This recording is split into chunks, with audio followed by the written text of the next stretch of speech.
Question number 19.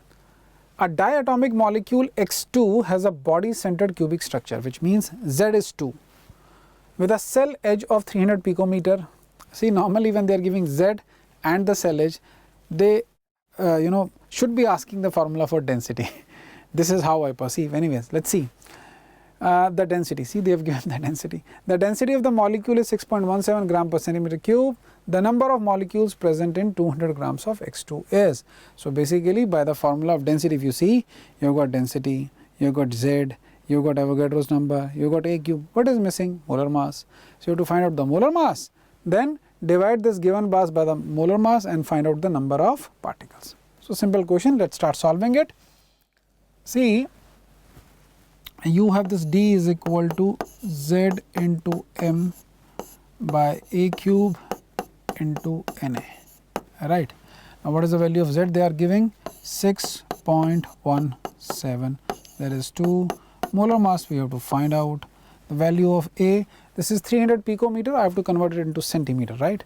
So this will be 3 into 10 raised to power 8 cube multiply by 6 into 10 raised to power 23. Okay. Now see the this is minus 8. See, the easy way to solve is this 10 raised to power minus 8 will give you 10 raised to power minus 24, and this is 10 raised to power 23. So it will come out to be 10 raised to power minus 1. So it will be 6.17 into 3 cube is 27 and into 10 raised to power minus 1 into 6.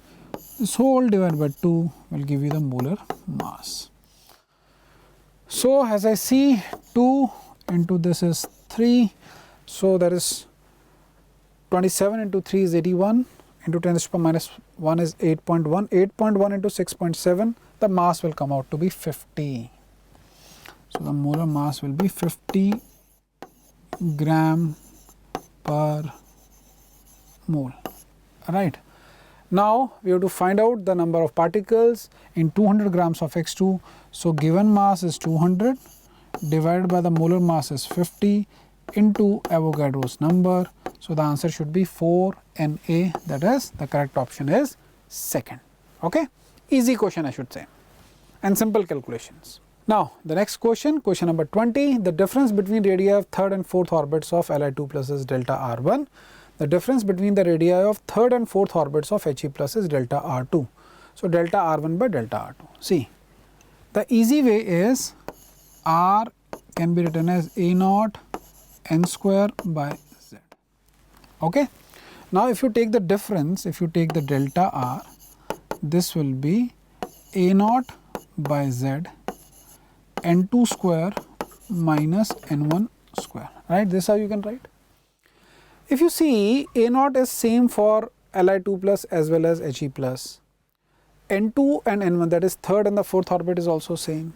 So if I take the ratio of delta R1, so this is delta R1 by delta R2, that should be equal to Z of 2 by Z of 1, because rest of the things will get cancelled out. Now delta R1 is for Li2 plus, so which means that this is 3, and delta R2 is for He plus, so this means it is 2.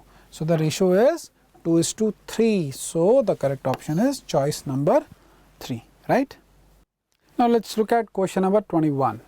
The minimum number of moles of O2 required for complete combustion of 1 mole of propane and 2 moles of butane is. See, for this I would like to give you the general equation for the combustion of hydrocarbon, which is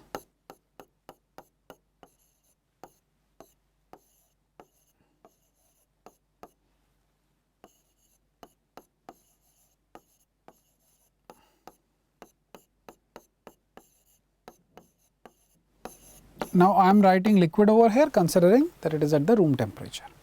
Anyways, over here we just have to consider this part. We are given 1 mole of propane. So this is C3H8 plus 3 plus 8 by 4 O2. No need to go ahead. So this is 3 plus 2, that is 5 moles of O2 we are requiring for the 1 mole of combustion of C3H8.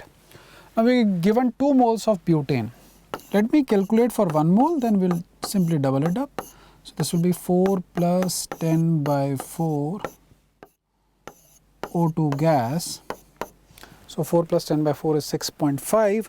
So, if for 1 mole you require 6.5, for 2 moles it will be, for 2 moles of C4H10 you require 13 mole of O2.